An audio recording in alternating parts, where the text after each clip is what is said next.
మొదలు పెడదామా? డాడీ గొర్రెలు వచ్చారు.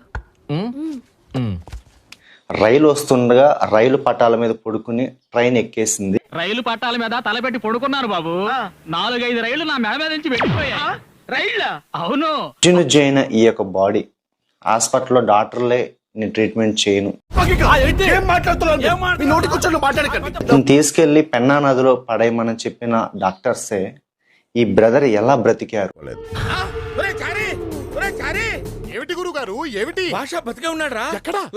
రైల్వే పట్టాల మీద ముందు నేను పడుకున్నాను. నేను చూస్తే శరీరం అంతా నుజ్జైపోయింది కదా, నా ఒళ్ళంతా కట్లతో ఉన్నాను. నా కాళ్ళు ఉన్నాయో లేదో నాకు తెలియడం లేదు. యేసు ప్రభు వచ్చినప్పుడు ఏ వైద్యము అవసరం లేకుండా డాక్టర్లు కూడా ఆశ్చర్యపోయే రీతిలో అది మానిపోయింది.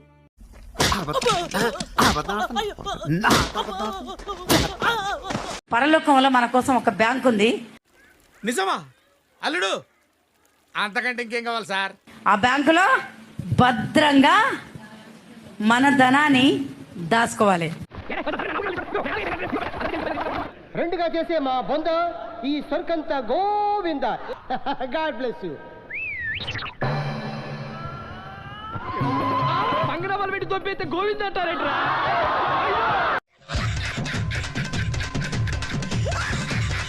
ఎట్లా నేను ధనవంతరాలు కావడానికి నీకొచ్చే 10 రూపాయలలో 1 రూపాయి దేవునికి ఇచ్చేసేయి. ఆ విషయాన్ని మనం చాలా జాగ్రత్తగా ఆలోచించుకోవాలి. తర్వాత ఎవరు అవస్థపడతారు? దశమ భాగము యెహోవా సొమ్ము. దాని గురించి మాట్లాడితే నా నోట నుంచి మంచి మాటలు చెప్తానా? తర్వాత నాకు గర్భసంచి లేదు. నేను అడిగిన ప్రభా నాకు బిడ్డ సంచి తీసేసారు కదా, అయితే నాకు బిడ్డ సంచి కావాలి అని ప్రార్థన చేసుకుని అడిగితే దేవుడు నాకు కొత్త బిడ్డ సంచి ఇచ్చిండండి.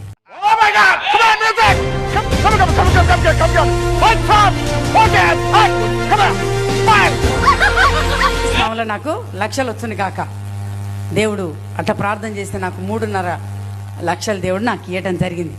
నువ్వు చెప్పేదల్లా నమ్మటానికి నేను ఎదవల్లాగా అనర్జుకేటెడ్ కాదురా. మరగుచ్చదవా, మొదలచ్చి పెదవా, పింజారి ఎదవా, నెలసొక్కుదవా. ఆయన దగ్గర లేక అడగడల్లా, ఆయన దగ్గర ఉన్నది మనకి ఇవ్వాలంటే కృతజ్ఞత ఉంటే దేవుడు ఏం చేస్తాడు? ఆయన దాచిపెట్టిందంతా మనకిస్తాడు. ఉన్నదంతా ఎంతుంటే అంత. 12,000 రూపాయలు 13,000 రూపాయలు కానుకిస్తున్నాడు. వాస్తవంగా 13,000 రూపాయలు కానుక సరిపోదు. దీనమ్మ పడవ పచ్చోడొచ్చి బెదిరించేయడమే. ఇంకెన్నే నా ఆస్తి కూడా రాసి ఇచ్చేస్తా. ఇది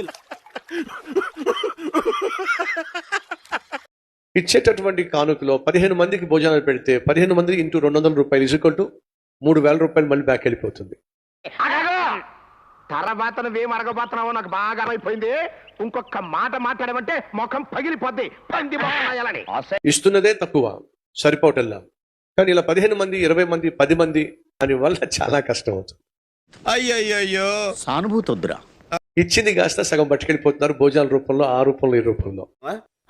కరెక్టే సార్, పాపం ఫీల్ అన్నట్టున్నారు. యేసు నామములో పరలోక బంగారంలో నుంచి 1 తులం గొలుసు రోడ్డు మీద పడను గాక. 4 గంటలకు అడిగిన 7 గంటలకు ఉప్పల రింగ్ రోడ్ కడ దొరికింది నాకు.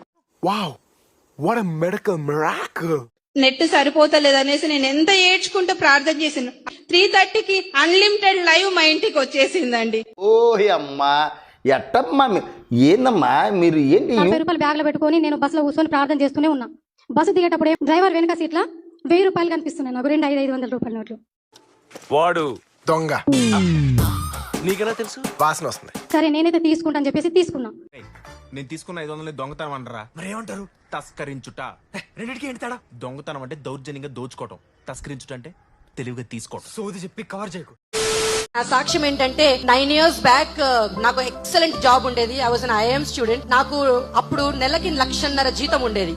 నీ గురించి నువ్వే పంపు కొట్టుకుంటుంటే నీ కాళ్ళు నువ్వే పిసుకున్నంత సీప్ గా ఉందన్నా. IAS చదవాలని జాబ్ రిజైన్ చేసేసి 2-3 years కోచింగ్ అని ప్రిపరేషన్ చేశాను. అది రాలేదు. ఎంత ఘోరం జరిగిపోయిందిరా. సో అప్పటి నుంచి ఇప్పటి వరకు నేను జాబ్ అయితే చేయలేకపోయాను. మనకు ఇన్కమ్ అయితే 0 అప్పటి నుంచి ఇప్పటి వరకు.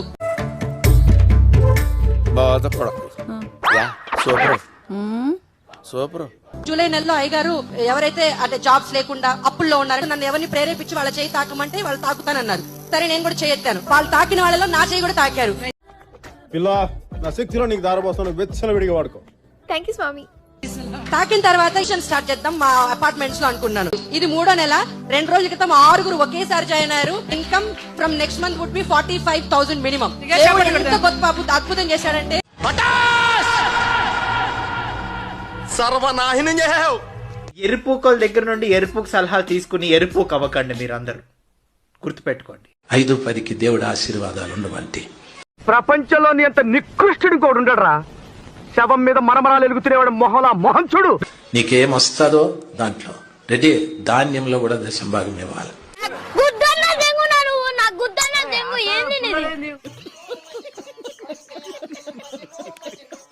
స్టోర్ బియ్యంలో కూడా దశంభాగాలు ఇవ్వాలి. ఇంటికి తెచ్చుకునే కిరాణాలో తెల్లగడ్డ, ఎర్రగడ్డ, పసుపు, మిరియాలు, చెప్పు చెప్పవా, చెప్పమంటా కదా, మొదలుపెట్టు. ఉప్పు, పప్పు, బేబే, నూనె అన్నింట్లో దశంభాగం తీసి దేవుని మందిరంలో పెట్టి, నువ్వు అన్నం తింటున్నావా, గడ్డి తింటున్నావా, నువ్వు మనిషివా పశువా, పనికి పని లేదవా, తండ్రి నాకు ఇచ్చిన దానిలో మీకు ఇచ్చిన నాకు ఆకాశపు వాక్యంలో తెరవండి అని అడగండి. దేవుడు ఖచ్చితంగా ఇచ్చునుగాక. ఇదిగో ఏమే, నువ్వు ఎంత గింజుకున్నా నా దందా స్టైల్ ఇంతే. I love you. ఎక్కడిది బాబు ఈ మాట? ఎల్లడూ వినలేదే. స్తోత్ర, నువ్వు నాకు ఇష్టం, నాకు నువ్వు ఇష్టం. బాగా బరి తెగించావు. నీకెక్కలేదు, బరి తెగించింది. నేను ఏం చేస్తానో తెలుసా? ఏం చేస్తారు? దేవుడు ఎంత గొప్ప దేవుడు తెలుసా? ఎంత గొప్ప దేవుడు అంటే అది ఇప్పటికీ నాకు ఆశ్చర్యమే. నాకు ఇప్పటికీ చెప్పినా అండి, నా బాడీ అదొకలా అయిపోద్ది. ఏ యాంగిల్ లో నరం లాగుతుందిరా నీకు?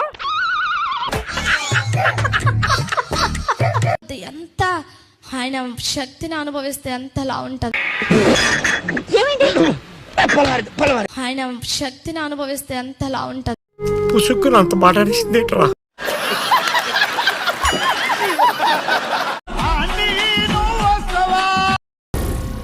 ఏం మాట్లాడుతున్నావురా? నరాలు కట్ అయిపోయినాయి.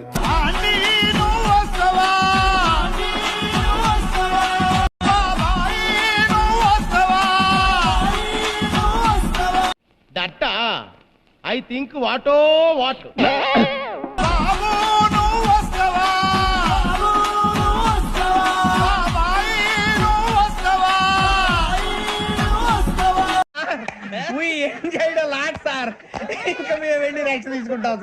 కాలేజెస్ లో నేను అసలు నోట్స్ రాసేదాన్ని కాదు. మా ఫ్రెండ్స్ నా నోట్స్, నేను తప్పకుండా నా నోట్స్ తీసి రాసేవాళ్ళు. ఏంటి నువ్వు మాట్లాడేది ఏంటి? మా మేడమ్స్ నేను ఏం చేయకపోయినా ప్రాక్టికల్ చేసేవాళ్ళు. కాలేజ్కి వెళ్ళిపోయిన మార్క్ ఏంటో గాడ్స్ ఫేవర్ ఎప్పుడు నా చుట్టూ ఉండేది. ఇట్ట తయారయ్యేనే మీరంతా సీరియల్ కిల్లర్స్ లాగా. ఏ ఊరు మీది? ఇంతమంది దగ్గర మీరు బ్యాచ్? ఈ కార్యక్రమం ఇంతటితో సమాప్తం. రేపు ఇదే అలవాసులపై మళ్ళీ కలుసుకుందాం. అంతవరకు సెలవా మరి. మీ అక్కయ్య మీనాక్షి పొన్నుదొరై. నా ఛానల్ పేరు గుర్తుందిగా?